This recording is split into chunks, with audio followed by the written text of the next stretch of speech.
You're listening to the Business Wealth Impact Podcast, your source for empowering information and cutting-edge ideas from the world's top minds. I'm your host, Jeanne Amlour, founder of seven-figure coaching company, Jeanne Amlour International. Join me on a journey to unleash your potential and create your highest success. Welcome to Business Wealth Impact.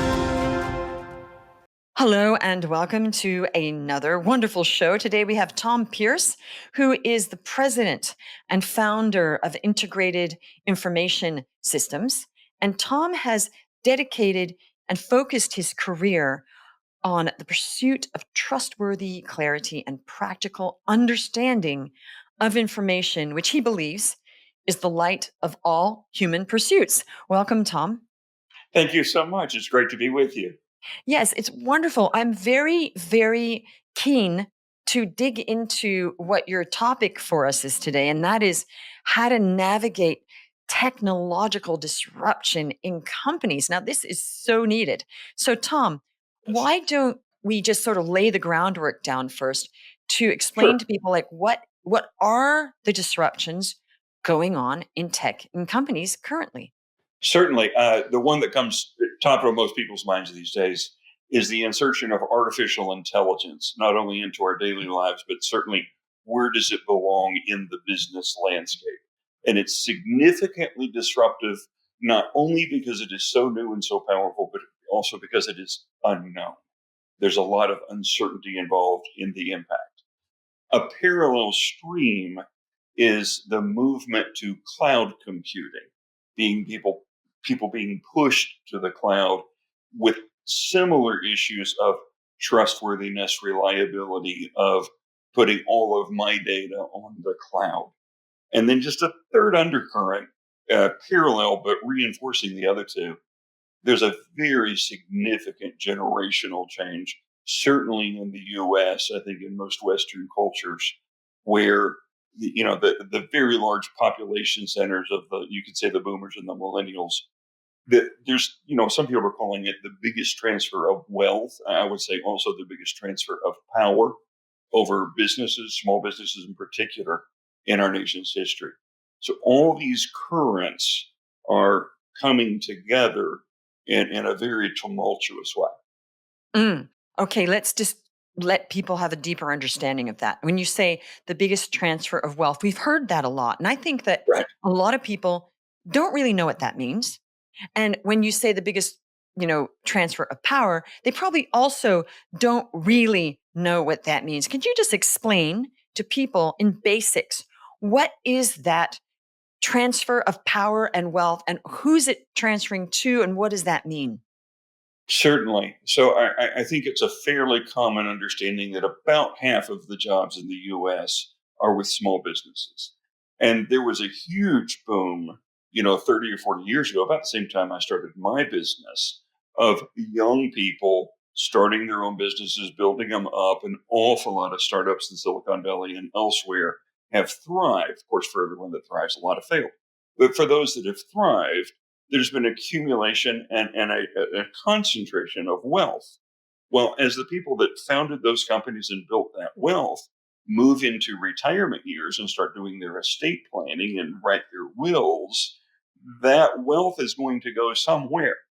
Will it go to their kids? Will it go to venture capitalists that come in, swoop up and buy up everything? It's going to transfer, right? It's not going to be in my coffin.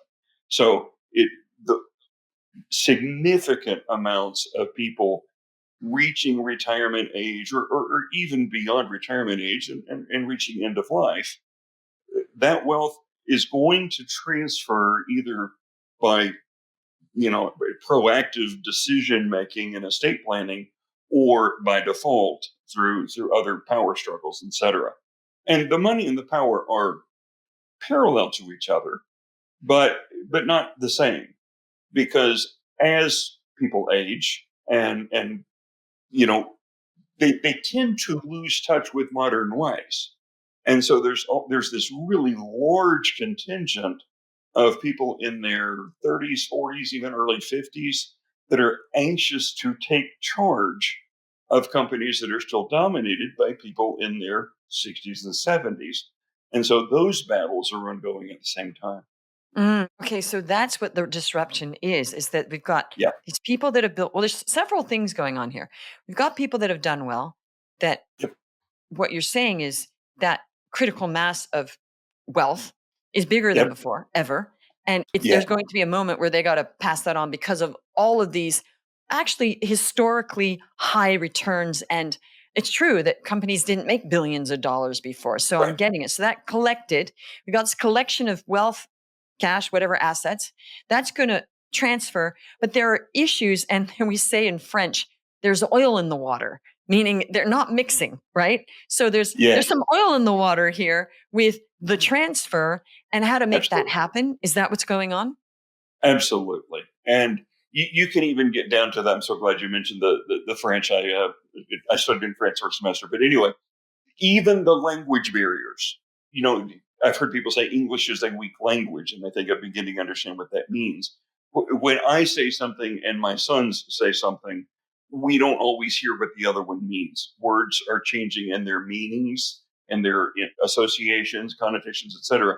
So we even have trouble communicating with each other in the most central ways, core Mm, values, core vision. The Even the terminologies keep changing in ways that are hard to keep track of. And mm, so you've got the communication gap, you've got cultural gaps, you've got gaps of value systems and vision. And certainly, it's a good part of it is very natural. We are all tend to be concerned about different things as we approach our senior years than we were concerned about when we were trying to make our way in the world as young mm. adults. Yeah, one of those is health. Yes, absolutely. I've noticed when Absolutely. I'm playing tennis and there's all these like older people than me, I can overhear them all talking about their health problems. Like Yeah. it's just they're playing tennis and and I got this done and it's just like it's not funny. It's just like wow, okay, that's where it goes. Yeah, and I remember it as a young tennis player. And the reason I'm not actively playing tennis right now has something to do with this torn rotator cuff, this torn rotator cuff, and this sprained ankle. So I've not yet relegated myself to pickleball, but it may be in my future. Okay, I refuse. Okay, so there's lots going on here. And I think what your job is, what you do with your company is you help to solve this or you make a drop in the ocean towards solving this. What's the solution here? And and who is this affecting, by the way? First of all, who's affected? Everybody, Okay. but it does have a fragmenting characteristic to it. It is not a smooth distribution of age brackets in any company. There's large concentrations with sort of that saddle in between of people that feel lost and forgotten. Mhm. But the challenge is to retain the best of what is old while also embracing the best of what is new. I know that you've lived in Paris for a while, and one of the things Mm, in my travels to Paris that just amazed me is that balancing act of preserving ancient beauty while also embracing the newer modern approaches. You know, building side by side, culture side by mm, side. mm, Of course, it's complex. Of course, there's potential conflict in it. mhm, So navigating that and making it not an either or dichotomy, but finding ways to incorporate and assimilate, preserve the best of the legacy, embrace the best of modernity. It's an ancient problem, but I think it is just amplified and accelerated in our current culture. for sure, because we are in an explosive time right now, and we all know it. Yes, This is yes, exponential times, and it's sort of scary because we're on a roller coaster and we all know it. Well, some of us don't know it; they're in denial about it. So, yes, what are some solutions? Well, first of all, this affects well the transfer of wealth. People, those are the children or the people that are going to have the wealth transferred to them. But you're right, saying there's that.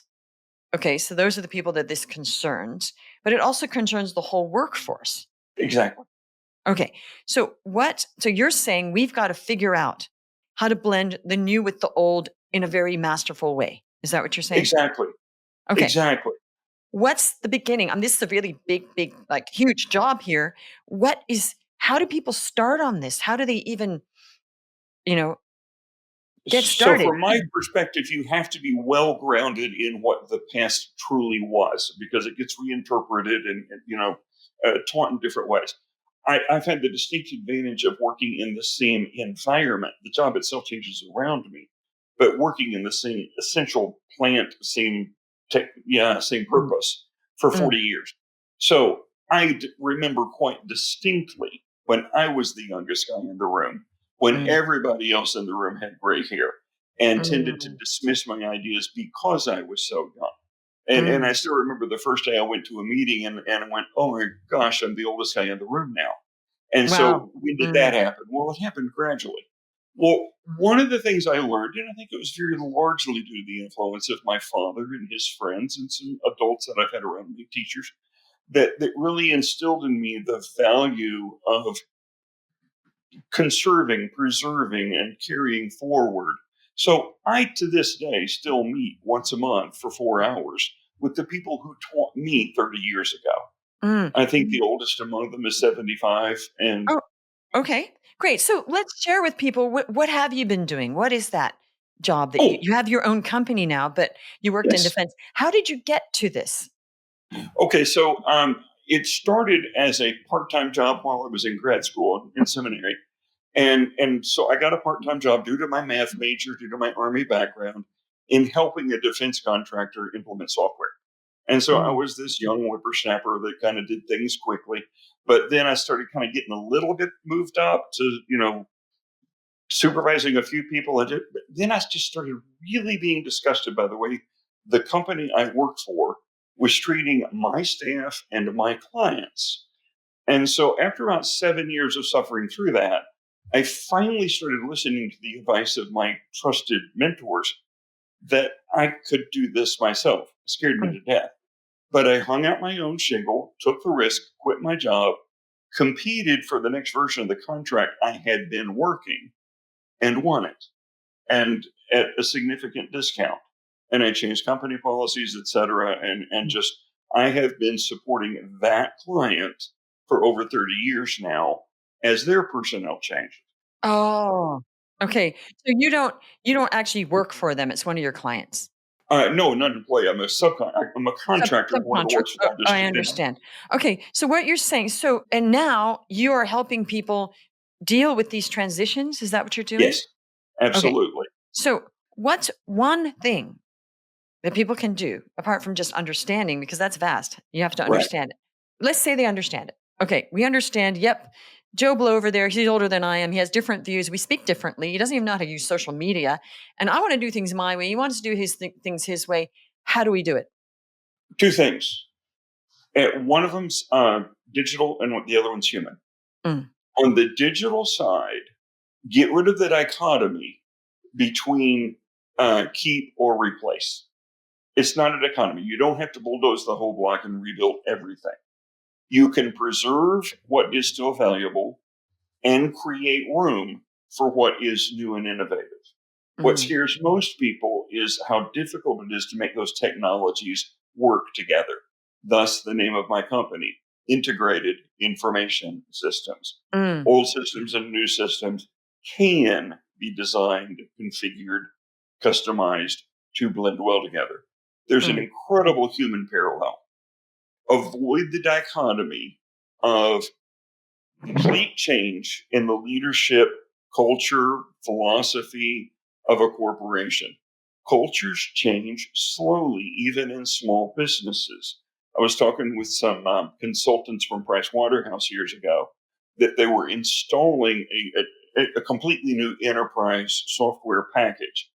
And the software migration was going to take about 18 months. And so one time on a break, I said, in your experience, how long does it take the workforce to adapt to the new software, the new technology, the new business process to the point where they are as comfortable with it as they were with the one they had before? They looked at each other, talked for a minute, and said 5 to 7 years. mm. So the technology itself changes much more rapidly Mhm. than we as humans adapt to those changes. For sure, because it used to be we would have one big invention every 70 years. Exactly. Okay, remember, they got Exactly. the radio. Wow. And everybody adapted to, wow, radio, amazing. Then the Yeah, telephone, and then later on the TV. So, it's just invention after invention, and it's just been exponential. So, human absolutely. beings are not built to adapt that quickly to so many different Exactly. things all at the same And I think time. one of the best illustrations going on, like just all over the world right now, is who's ready for a self-driving car and who isn't. And Right. it's like I'm in that category of I really love cruise control. I Mhm. was a little bit surprised, but got used to the fact that now the cruise control will slow down when it thinks you're too close to the car in front of you. Okay, I love that. Oh, well, I Yeah, didn't expect it, but once I figured out what it was, I love it too. it's I safer. kind of like the automatic lane adjust, Right. right? Well, I did too, except when my Tesla braked abruptly in the middle of the freeway because a bag floated in front of us and it thought it was a person. And that's when Exactly. I got off the auto drive because I thought I'd rather just do Yes, the assisted driving, they call it in Tesla, absolutely. because it was just like so scary that you have to be on Exactly. hyper alert. And I thought this is more stressful than not being on hyper alert, just, Exactly. normal alert. So yeah, Yes. I see what you're saying. It's really about our mindset. How ready are we to Right. embrace this stuff? Well, I have friends that are buying robots. Yes. Actually have robots in their offices and homes doing stuff. So I think you could technically call it a robot that cleans my pool. I didn't want to go down there with a scrub Yes. brush, so I put in a little, Yes. and we have a robot vacuum cleaner. That's No. as far as I've gone with the Yeah. robotics. I mean a real robot. I mean, like, Right. I literally know. goes around, do, do, do, do, do, and might not have arms and legs, but some of them do, like I Right. saw. So it really depends how open. So that's another whole thing. Apparently they Sure. think everybody's going to have robots in their homes because we're going to be like, yeah, why wouldn't I have somebody do my cleaning for me? But I think it'd be pretty hard for a robot to get around the corners right now. Okay. So, and the robots take a long time. They take a long time to unpack the groceries. Like they had this Yep. film of two robots, and I just thought, oh my goodness, I'd be so frustrated at how long that takes. I just say, let me do it myself, for goodness sake, with the robots. But then there's the whole thing of having, Siri's a robot, right? Hey Siri, that's a Right. robot, right? But I think it's that whole thing of the danger that the robot could short circuit and Thank kill you. you, or that would be my worry, that it'd be like a bad sci-fi film, and all of a sudden the robot Absolutely. turns on you, because there is a danger there, and I think I'm going to wait on that to see just how many errors they make, because I'd rather just have human error than that, right? And I think you just put your thumb right on the pulse of where the business community is with this level of automation. Is that how trustworthy is it? What is the Mm, error rate? I mhm, remember way back when I was in school and we were taking typing lessons, and the best typists, not only in class but in the mhm, business world, could type 80 words a minute with mhm. 3 errors. Right. I could type 40 words a minute with 12 errors. Well, Me what too. is our tolerance for errors? Right. And this mythology that AI eliminates errors is nonsense. It's ridiculous. Actually, I double check health stuff. It makes so many mistakes about health. You feed your health stuff, and then you go do actual research from health papers, Right, and it's so many errors. And I think the danger is right, people actually think it knows everything. It doesn't. right. And it's It also, does not. they're also feeding biases in, so they're feeding tone in, they're, all sorts of stuff. So I think the problem with that is this blind faith that, well, AI is smarter than anything else. Well, it is, but it still makes errors. Right. We have to learn how to establish trust. And I mean levels of trust, not Mm. absolute trust, Yes. but levels of trust in technology, just as we have been doing for ages with humans. Exactly, because we know humans make mistakes all the time, and we basically have to make that, you know, percentage decision. Okay, I'm going to hire somebody, and how much percentage am I going to put up with of errors? Right? There's going to be Exactly. some. Is it Exactly. 10%? 10% is not bad. Is it 20? No, I don't want to have somebody who's making every fifth decision's an error. That would be ruining my business. So I think that everybody has to, and also like when you hire somebody, you have to understand it. Even if they do a job that's 80% as Right. well as how you do it, then you're good because you're saving so much time, right? Exactly. That's the percentage. But the errors, I don't want somebody having 20% errors. I want somebody Right. that it's every now and then they make an error and then we say, okay, this is how you fix it. And then they learn and then they fix it. And maybe in a blue moon, they'll make an error. But, then you also have to understand when people are just, non-learners, right? Right. And you have to cut Right. the cord. I've learned that recently, that some people just are non-learners, right? And Exactly. it's not good leadership to say, we're going to keep training you till you get it, because they just It's not always a training problem. never will, right? And that's just, you have to cut the cord. So what do people do in organizations? For instance, let's talk about, okay, the technological disruption. Right. Okay, we know what that is. We know, okay, we got to develop a level of trust. We got to decide, how do people deal with all this? Because the people are lost. Right. They are, and Yeah. understandably so. And again, to draw on the platforms and foundations of what is older or even ancient wisdom and to find ways to apply it to the current situation is a real trick, but I think it's an important trick. Um, like when I was 15, I got a job washing boats. Why was it washing boats? Because it was one of the least risky jobs that owner of the boat shop could give me. Mm-hmm. When he started to trust me a little bit more, he let me drive the World War II Army Jeep and move the boats around in the parking lot until Mm. I made a mistake and he took the keys away. So it's that, when you start understanding what parts of your business are high risk versus low risk, what can you entrust to a technology that is not mature yet? It isn't. Mhm. It's growing rapidly, but I would compare it to a teenager, even to the point of it can sometimes deceive on purpose. Mhm. So, what can you trust it with, and what should you not trust it with? Mm. And I think the closer to your core business reputation, your core business product, the things that really matter to your survival as a business, I still trust the humans a whole lot more. Me too. Even if it means human review, human supervision, Mhm. don't take the human intelligence out of the equation. In Mm. fact, kind of counterintuitively, I think this move towards artificial intelligence will force us to rethink what we know and understand about human intelligence. I've Mm. been paying attention more and more to how many times in a business conversation, conference room, somebody will respond quickly and say, "I know what you mean," Mm. or "I don't understand." Mm. And that dynamic I don't see happening yet in the artificial intelligence world. I Mm. think they're still doing like a lot of teenagers do, which is if I don't know, I'm going to make something up and try to convince you that I know what I'm talking about. Mhm. So as we move into this, you know, can you have artificial humility? Can you have artificial wisdom? These things are, and then that leads into the most fascinating workshop I went to, or conference I went to in Denver a couple weeks ago. And there's a guy from Third Station Consulting named Marcus who handles most of their legal issues. Mhm. And I asked him about the legal implications of a business using AI in their business in a way that impacts their customers. Mhm. And Marcus, we even had a conversation after the conference. He said the legal profession has not yet caught up to the implications of artificial intelligence impacting the output of a company's forecast recommendations, financial statements, any of that. Who is accountable if Mm. I put a whole bunch of data into an AI model and what it spits out ends up being wrong? Am I to blame? Are the designers of the model to blame? Who is accountable? Who's liable? These are unanswered questions.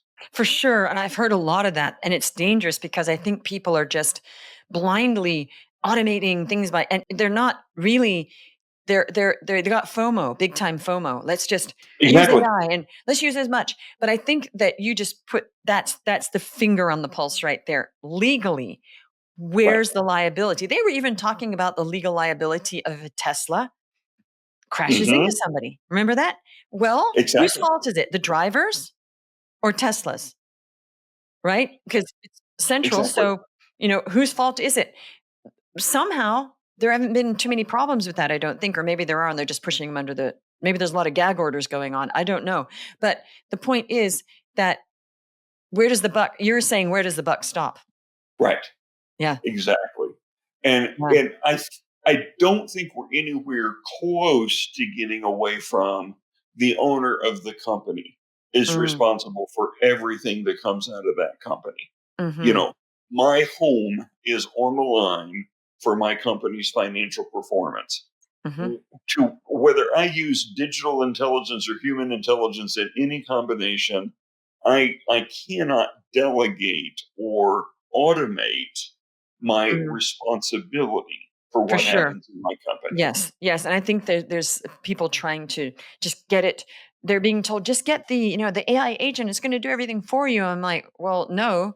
I mean, we're testing AI, but as you said, if it didn't work, it wouldn't ruin my business. It's just, "Oh, that didn't Yeah, go out as planned.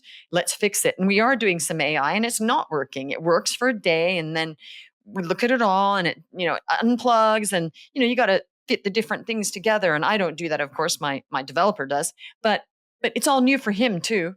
So right, he's like, "Oh, that's working." And I said, "Well, actually, it's not. Go check." And he says, "Now it's working." I said, "Yeah, but it wasn't before." So it was no big deal because it wasn't a major thing. It was a small error and it right, didn't make that much difference. That's why we're testing it with that. So would you say the way to go is to just test things that don't matter too much and that's where you start. start That's there where you start. and then start the next one? Okay, so Right, that's where we're going with the technological disruption is don't shy away from it, but don't just plug it all in and hope it's, right. hope it's going to be all right on the night, right? So, if you'll permit me, just Mhm. before we got started with this recording, you did something that I do at work very often.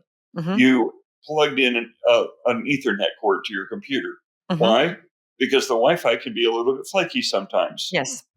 My son thinks that the Ethernet is obsolete and I shouldn't even be using it at the office.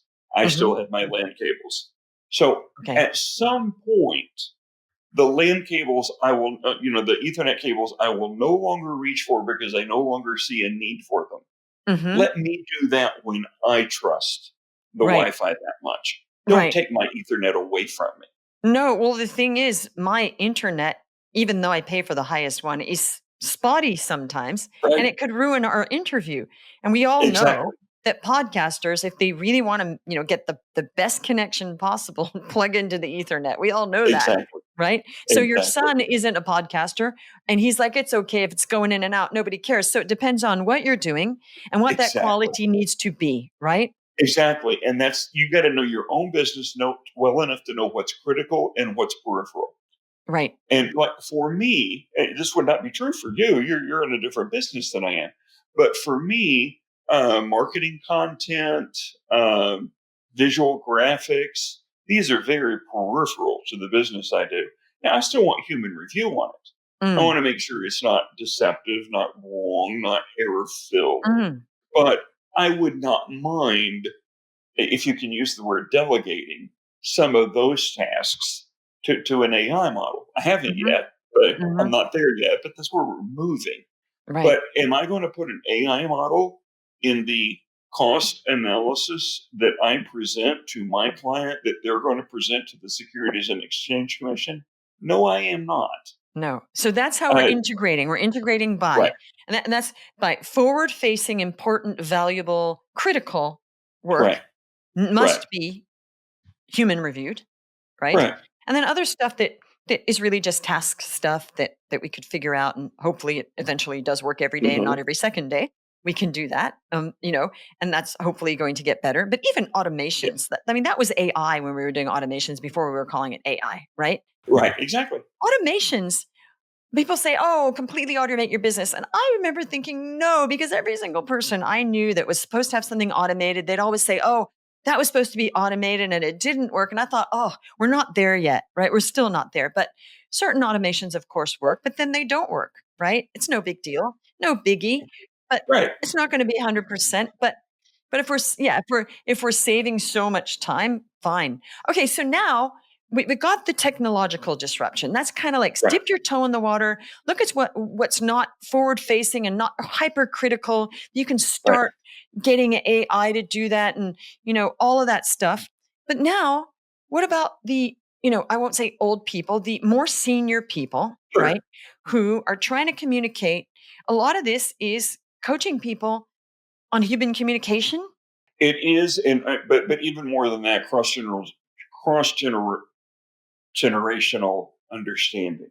Mm, One of the best classes I took in seminary was even from the standpoint of religious experience, how the central concerns, how the core concerns of the human being change in different phases of life.